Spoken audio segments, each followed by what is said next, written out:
Most nonprofits are leaving serious retention on the table, and oftentimes it's hiding in mailboxes. Join us in Letter Labs on March 30th at 1 p.m. Eastern. It's free, virtual, and will be recorded to learn how to transform direct mail into a full relationship building channel that will really deepen connection with your supporters and keep monthly donors for the long haul. Register now, click the link in the show notes, and we'll see you on March 30th at 1 p.m. Eastern. What if the thing standing between your nonprofit and $1 million gift wasn't your programming, your data, or even your ask, but your story? Now, here's what many nonprofit leaders don't realize. The biggest fundraising asset isn't hiding in a pitch deck or in a grant proposal. It's sitting inside them, inside you, oftentimes undertold, underutilized, hidden behind this fear of being seen or forward or too bold. And today's guest has spent her career pulling stories out of exactly those moments. First, as an Emmy and award-winning journalist and TV anchor, and then now as the founder of StoryLede, a fractional communications marketing agency. Bofta Yimam is the first Ethiopian American newscaster to receive an Emmy Award. She has spoken on stages all across the globe, has a phenomenal list of clientele, and more recently, she has turned her journalism instincts towards nonprofit founders and executives who are brilliant at the work, but need to be more visible. You might be one of them. Today's podcast is going to talk about a bunch of stories and tips, but Bofta was working with a nonprofit leader running an intensive STEM program who, by her own admission, was hiding. Zero visibility, ton of impact, but no platform. And when Bofta helped her excavate her story and step into strategic thought leadership, content took off. She was landing podcast invitations. She was invited to international stages, and her organization grew 2 times over.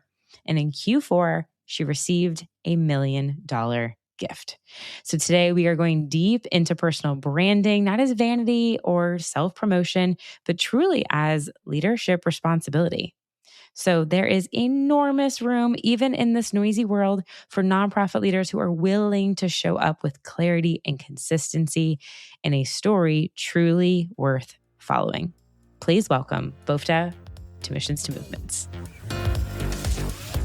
Everyone has a unique differentiator. Every founder does, every executive director does.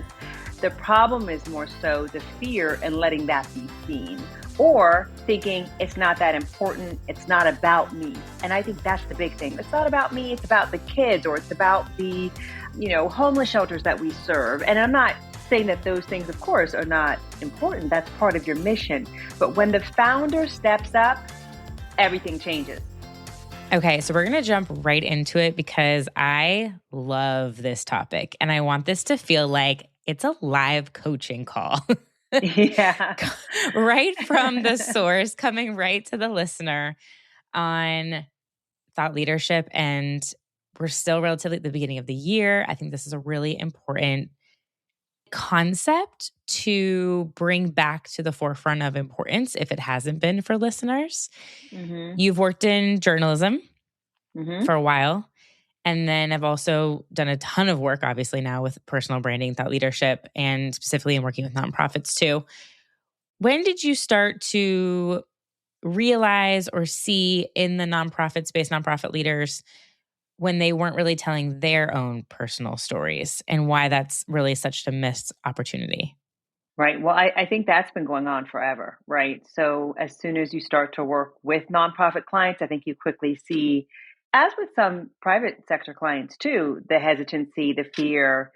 But then there's this other thing, Dana, that also happens. And they start to feel like, why are these other nonprofits getting so much attention when we're doing something very similar or in our own unique way?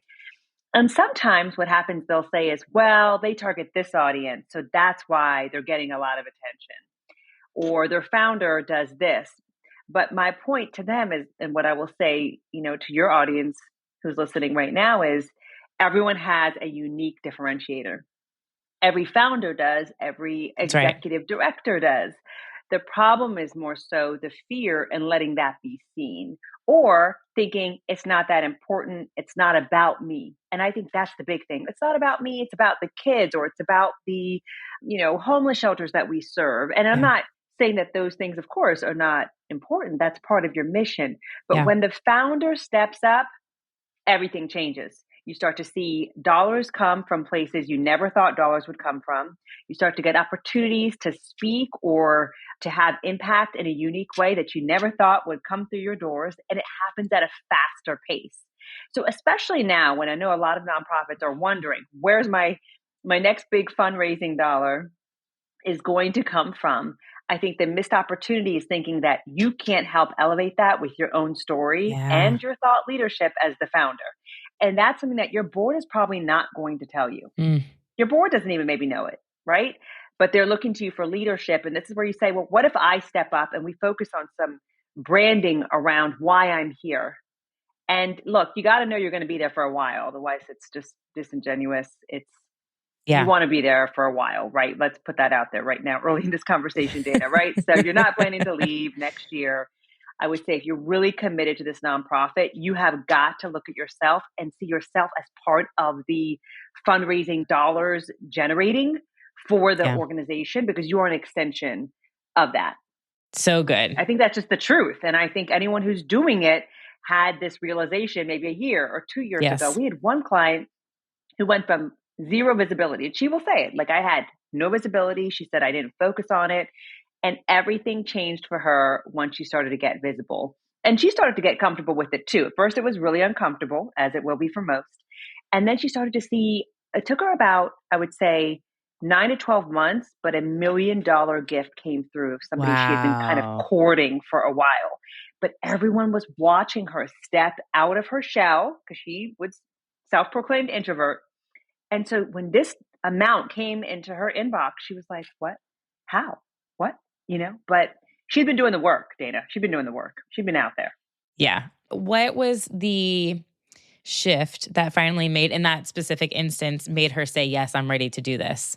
She knew she was playing small. Yes. Okay. One, she had founded the nonprofit herself, and she knew she was playing small. And she was fighting two parts of her, right? And it's like, when you have like the shoulder cartoons or like, do this, don't do this, so there was part of her, that was fighting herself in a sense, because she was saying, I know that I need to play bigger, but I'm an introvert and I really don't want to be seen. So what we agreed on were certain topics and conversations that she did not want to talk about. Okay. So what are some things that are going to be off the table? And that's different. And you have a right to that. This is your story and this is your visibility, right? But the things that you are going to talk about, let's go in the paint hard, So let's go in the paint. Let's, take it to basketball terminology. Let's go in the paint hard. Let's really go in so that we can shoot the shots that are going to matter, versus playing weak all across the whole floor and not sharing much of anything, and not thought leadership, not your backstory, all of which were super cool for her. She had a great story, but nobody knew about it. So they had no reason to really care. And so in her time, she was with us for about 2 years, and I'll say that she 2x'd her revenue. I know that in the time we were working together. Amazing. And then, I think she had felt the shift inside of her, because she had received that validation that, hey, I am important, that people want to know my story, that, wow, a lot of my personal stories weaved in with thought leadership are what works on LinkedIn. And you know that too, Dana. We can't just talk about expertise all the time. We've got to show a little bit here and there. Of course. Stuff that's on the table that we want to talk about ourselves, moments of vulnerability. And now you're seeing more people on LinkedIn do it, but they're using AI and it kind of shows, or they're not doing it in a way where it's, well, why am I reading this? Or are we just talking about ourselves a lot, right? Yeah. It's the same kinds of posts. So we do need variety in the content we're putting out there. But she certainly felt that shift of validation, I think, from her peers, her board, when they saw that this is actually helping our organization as a whole. How do you convince someone that's listening to take the first step that it is time to invest in telling your story, understanding how to tell your story, choosing the channels you want to share it on, inserting it into different emails that are going out to constituents, maybe being a potential speaker, maybe sitting on some panels? Like, how do you encourage that first initial step? Because my first thought, Dana, was like, I don't try to convince anybody. I'm like, you got to want this because it's too personal, right? Yeah. But I definitely Encourage. encourage That's a them good one. to think Yeah. differently. And the real question I ask themselves, look, everyone's uncomfortable, right? In some way or another. Maybe some people are Yeah. uncomfortable with accounting. Some people are uncomfortable with visibility. Yeah. Others are, in business, it pulls you to be uncomfortable, right? In different ways. So what I ask them is your vision bigger than your discomfort? So is your Ooh, vision for yourself, because otherwise we'll always let it get in our way. So the vision for yourself, your nonprofit, whatever's driving you, that's good. whatever it might be that's driving you. For some people, it is financial. That's the honest truth. And that's okay. We just have to be okay with it. Like that's the reason that Yeah. it's driving them. For other people, it's impact, right? Okay. Is that vision bigger than the discomfort that you currently feel? Because the feelings, as we know, come and go. But that vision has to hold steady while you're Right. going through like all of these different feelings. Because before, let's say that client got that huge gift, guess what? She went through a ton of discomfort, and she was hesitant on so many things, but she started to embrace the discomfort. That will not happen.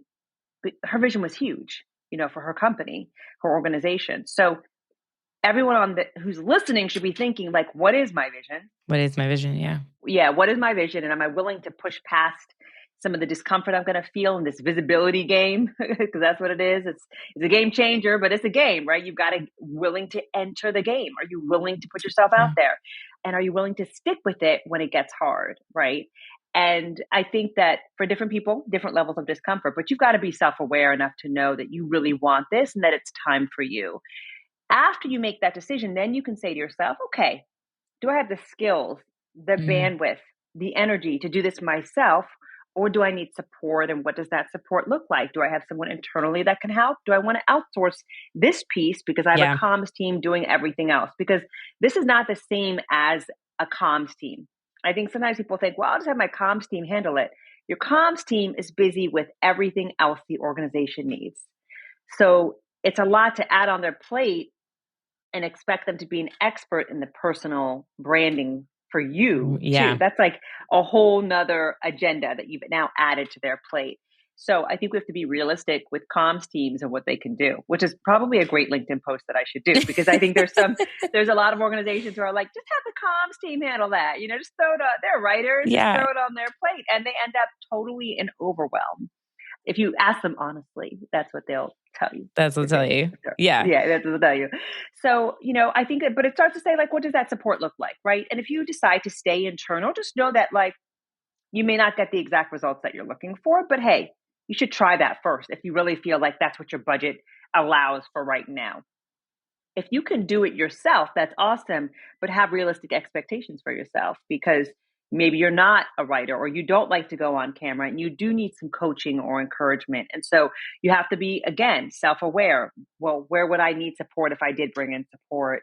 What does that look like for me? And am I comfortable with getting coached even? A lot of people are like, well, not right now. And so they have to decide, is that vision going to drive them? You know what I'm saying, Dana? Yeah. Can you paint some visuals or like real case studies about what stepping into that spotlight can look like in all different Mhm. verticals for a nonprofit leader, and how it's maybe like yielded growth, visibility of an organization? You already mentioned the organization that literally landed $1 million. Yeah. Because I think when we think of visibility, it's like it must be on a stage, but like this is visibility. Being on a Oh, right. podcast Being is on one. podcast. Yeah. What are like some different verticals that you start clients with? Right. I'll mention podcasting, but the first thing that we start with for most that we work with, it's LinkedIn, because there's decision Love makers, there's that. board Big fan. members on LinkedIn. So now if you are a nonprofit, and this is where your target audience comes into play, and you're targeting kids, you will have to have a presence, probably on IG or TikTok, right? But that aside, your personal branding, I would say still to stick with LinkedIn. It has, I think now, 1 billion Yeah. members. Yeah. The amount that are consistently checking has gone up each year, consistently checking their LinkedIn. More and more people are seeing the value of LinkedIn. The other thing I'll say about it is there are other things that will come to you through the visibility piece. So let's say you're visible on LinkedIn and you're starting to get that traction going. You may gain more, not only financial support and donors, maybe, but you also might gain really high quality board members. You might find that hiring is easier for you because people are checking you out. The first thing that I do when somebody says anything to me, and I'm like, okay, let me add you on LinkedIn. Yeah. And I get a quick synopsis of like who this person is, what they're about. I Same. just glance at their content and I get a good feeling of, okay, I believe who they are, right? It's that quick, very quick thing. So you have to build that authority and credibility somewhere. And I think LinkedIn is your best bet in this day and age, right? Could change in a year or two, but for right now, 2026 for sure. LinkedIn. Other pieces of visibility, since you mentioned these different verticals, of course, speaking engagements are very powerful. Landing in media, even magazines and articles can be very powerful. Podcasting, mainly, I think a lot of people think, oh, I'll land a big gift from it. I'd say no, I think that's more likely that you're just going to get more visibility through it and be able to expand your thought leadership ideas, as we're doing right now, on podcasting. So we also have a podcasting arm. Then there's your website. Is your website reflective of what you're also doing on LinkedIn? Like, are you talking in the same language and same tone and branding? Or are you completely separate? So all of those things come into play when we talk about the different verticals. Speaking engagements tend to come because you're showing up as a thought leader. I used to actually coach years ago. My first iteration of my business was helping thought leaders become speakers, how to book your first like paid speaking engagement, right? And we would go into their story and I said, you have to show up in content because that's the only way they're going to find you and know you is through the content. So sometimes the best speakers, not to digress, but the best speakers are the highest paid speakers are not because they're so good. It's because they're great marketers, And so the part of it is you have to understand that there is a content marketing piece to all of this, from podcasting to speaking to thought leadership. So if you're doing zero or bare minimum, let's say, Dana, right? Like bare minimum, you're going to get bare minimum results. So this is just being okay with, this is the result that I'm getting because I'm really not putting that much energy toward it, right? My newsletter is going out once every year. Well, okay, then that's what you're going to get. Then that's what you're going to get.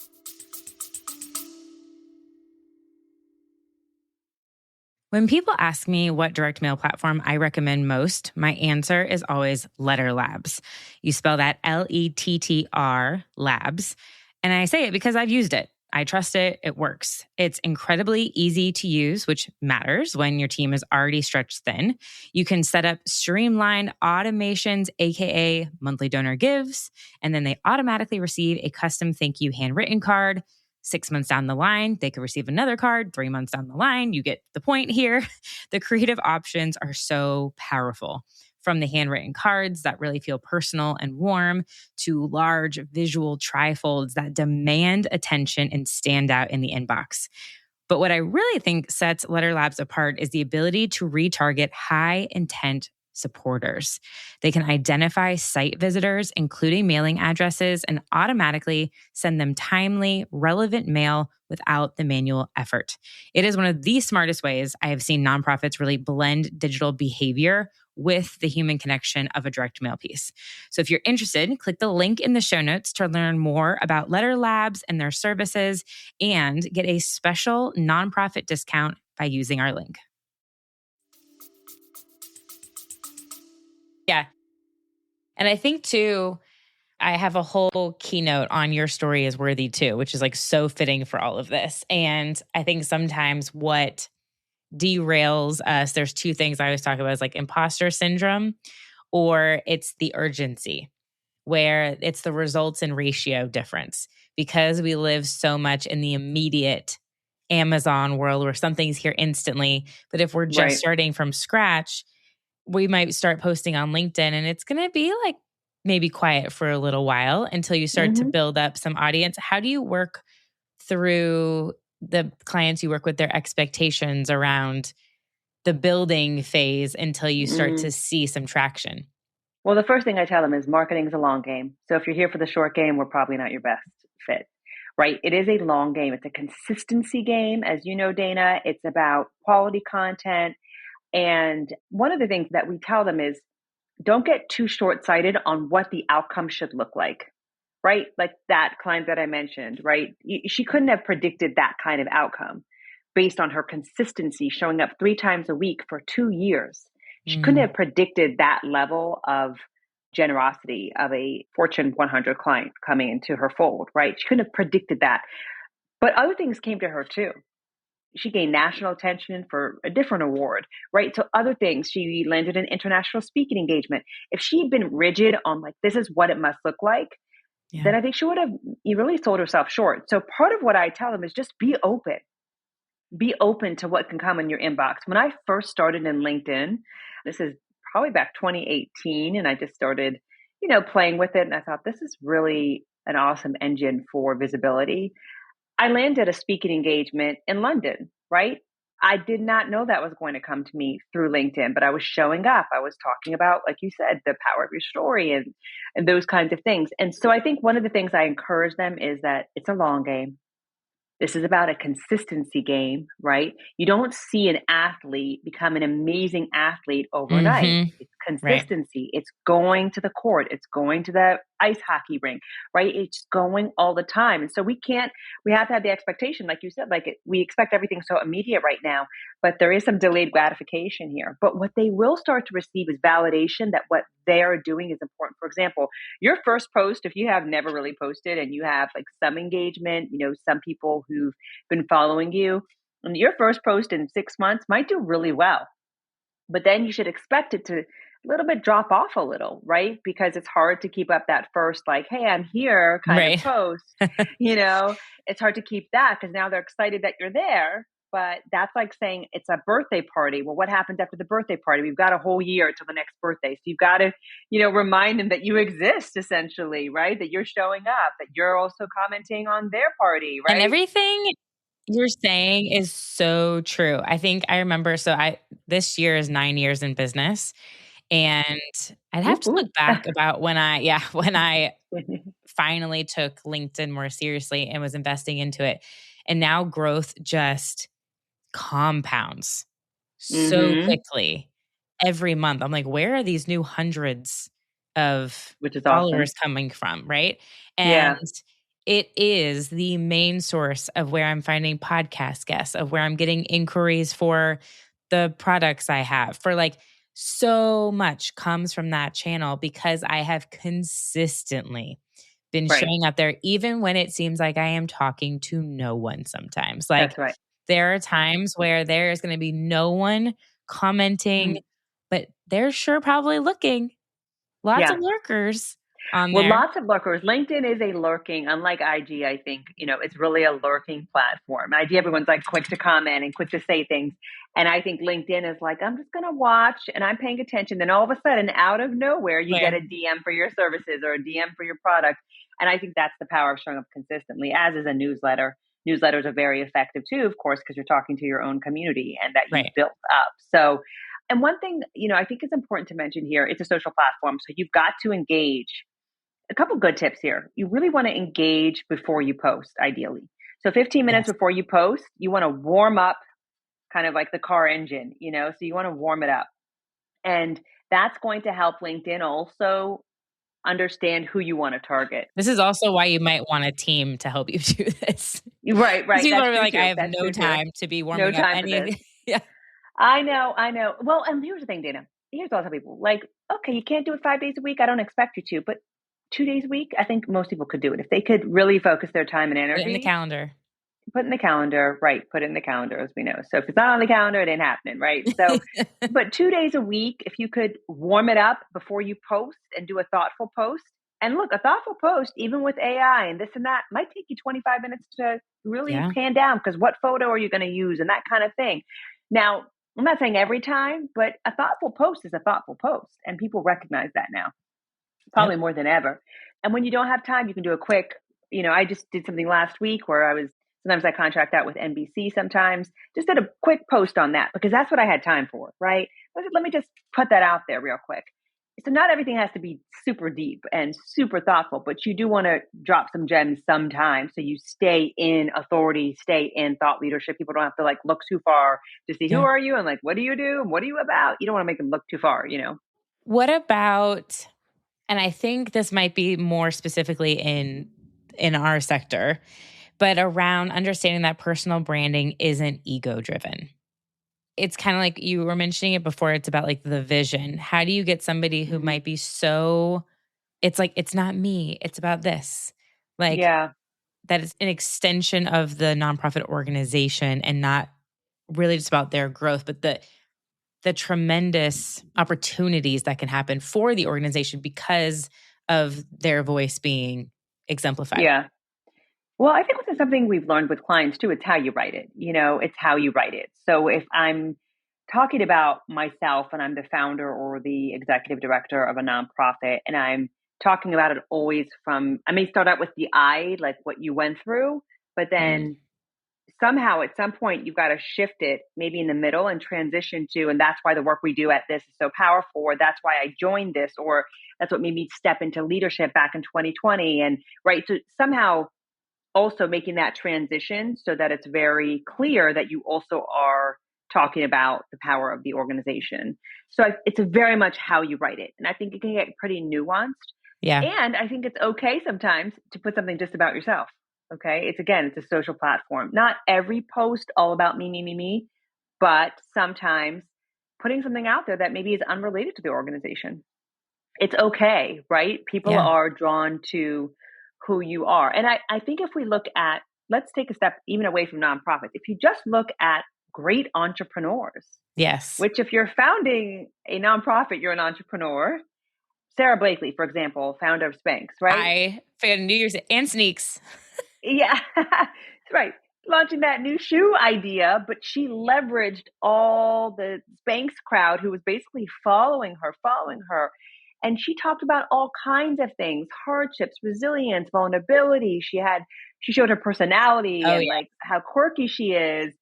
And she did all of that and then launched this new idea. She had everyone's, not everyone's, but a lot of people's attention. She had the market's attention. That's what the power of visibility can do is wherever you go, you're bringing this energy and this following with your next idea.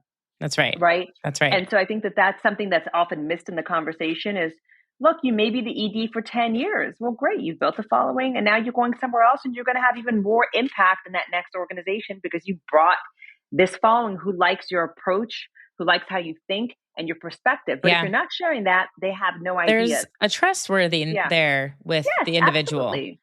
That's right. It's totally about trust. Trust, credibility. I would love to.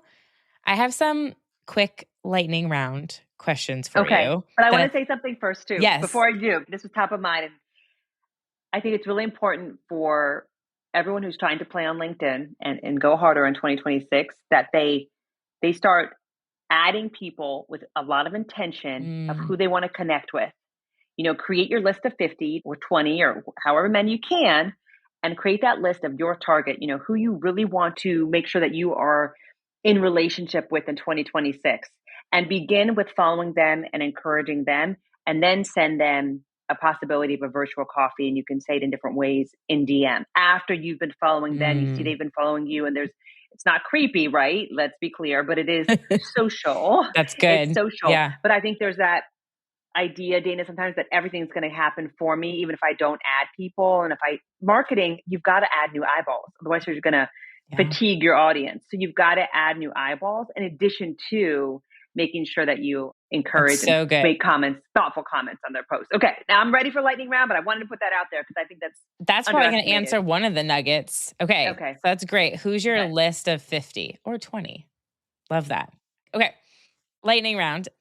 Number 1, what is one storytelling habit that you have brought with you from your journalism work that you think nonprofit leaders should adopt? There's so many, but the first thing that I'll say that came to mind is leverage dates and timelines.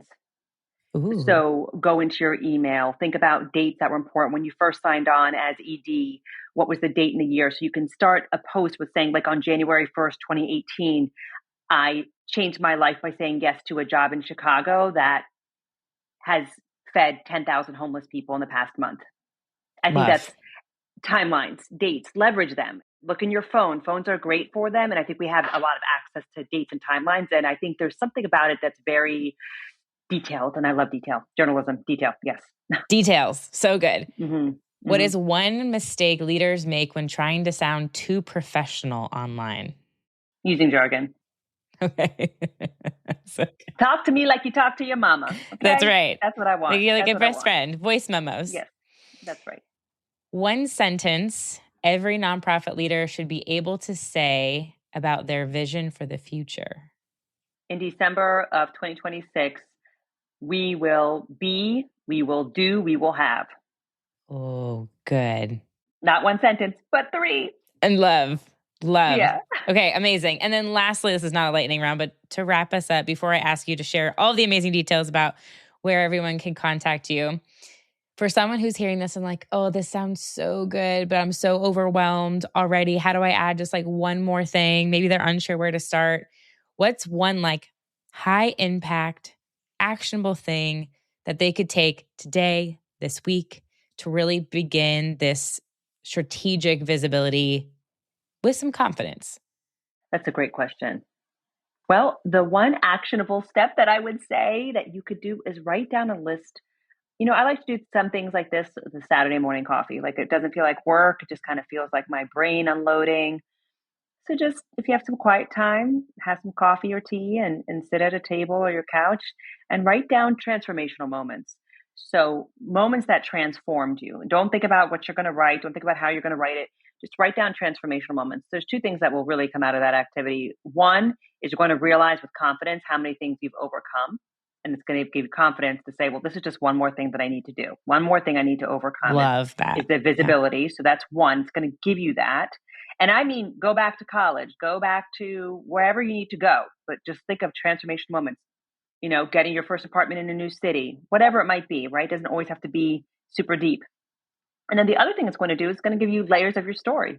So it's going to give you story layers, which is very powerful because you're humanizing yourself away from the job title and the career. And you're just thinking of, this is me and this is part of my story and my journey. And then you can think about what's out of this list, what's one that I'd be willing to share next week? Very actionable, right? So transformational moments can be from so many different things. We lost our home to foreclosure when I was a teenager. So that's a transformational moment, right? So I had to go through that. It wasn't pretty, right? Yeah. But it built me. It's made me who I am. Not a lot of things can totally knock me off my feet because I had some of those things in my background, experiences that now I can look back on and say, well, I got through that, so I can get through this, So I think everyone should just write down some of those transformational moments and you'll realize that you have a story, that you have a really good story, right? You just need to share it. I love that. That's a fabulous wrap. I think it also showcases, I think we forget how much we've achieved. We forget how much we've gone through because we so quickly move past things. Right. We're like, we got to go. We got to go. Yeah. It's like, we got to do this next thing. Answer the phone. Answer the email. It's like, on to the next. I mean, yeah, we don't even break for stuff now. I always tell my clients, I'm like, you got a huge win. Like, pause for a second. Let's just take this in, Yeah. And look, I get coached myself, right? And I get coached to do that too, right? So, I have blind spots as well, just like anyone else. But I've been coached so much, I feel like it's made me a better coach consultant because I've been coached for years on so many different things. And I know what it's like to invest, right? I know what it's like to pour into yourself, right? So I'm always reminding myself and clients, like, we've got to pause for this this win that we have instead of racing to the next thing so quickly, Dana. So that's a good reminder to wrap this up. Beautiful. Thank you so much for joining us. Such valuable insights today. Would you please share how everyone can learn about StoryLede, can learn about you, where I'm sure LinkedIn is where you are. Right. I was going to say, if you're driving, there's not that many Boftas out there. So my name is Bofta Yimam, and I'm definitely on LinkedIn. I'm also the founder of StoryLede, which is spelled StoryLede, like we spell it in journalism. So it's really focused on helping leaders of nonprofits and private sector organizations understand their story lead. And in news, we always would talk about what's our lead story of the day, right? And then you're writing that lead. So it's really important, I think, for everyone to know what they're leading with, what story threads they're leading with. Like I mentioned that exercise just a moment ago. So You're welcome to go to our website, www.storylede.com, LEDE spelled for lead. And of course, at LinkedIn. I don't like to give people more than 2 channels because our brains start to get fuzzy after that. So no one LinkedIn's remembers where it's anything at. after that. You can always LinkedIn DM and say, hey, I heard you on Dana's podcast. Let's have a conversation. And I might ask you a few questions, and then we're on the phone and we're talking like I'm talking right now to Dana. So, Boom. yeah, boom. Yeah. Fabulous. Yeah, Thank you so so fun. much for Thanks, being Dana. here. Absolutely. Thank you for having me. Thank you so much for tuning into today's episode of Missions to Movements. If you enjoyed our conversation and found it helpful, I would love for you to take a moment to leave a review wherever you're listening. Your feedback helps us reach more change makers like you and continue bringing impactful stories and strategies to the show. Don't forget to hit that subscribe button too, so you'll never miss an episode. And until next time, keep turning your mission into a movement. Thank you so much for tuning in to Missions to Movements today. If your nonprofit has a monthly giving program that isn't growing, or you haven't built one yet, I am very excited to announce the Monthly Giving Builder. This is my self-paced resource for you that gives you the strategy, the systems, the plan to build out your recurring revenue plan. This is a clear blueprint. Monthly giving is not a fundraising tactic. It truly is infrastructure, and you do not have to build it alone. I call this my monthly giving companion. If you have read my book, The Monthly Giving Mastermind, the 5-step process and framework that I teach is literally built out into the Monthly Giving Builder and provides for you custom deliverables along the way. So head to monthlygivingbuilder.com and use code MGBLucky, all caps, to save 17% off because March 17th is my birthday and it's the official launch month. So again, it's monthlygivingbuilder.com and use the code MGBLucky to save 17%. But don't wait because this offer and discount will end on March 31st.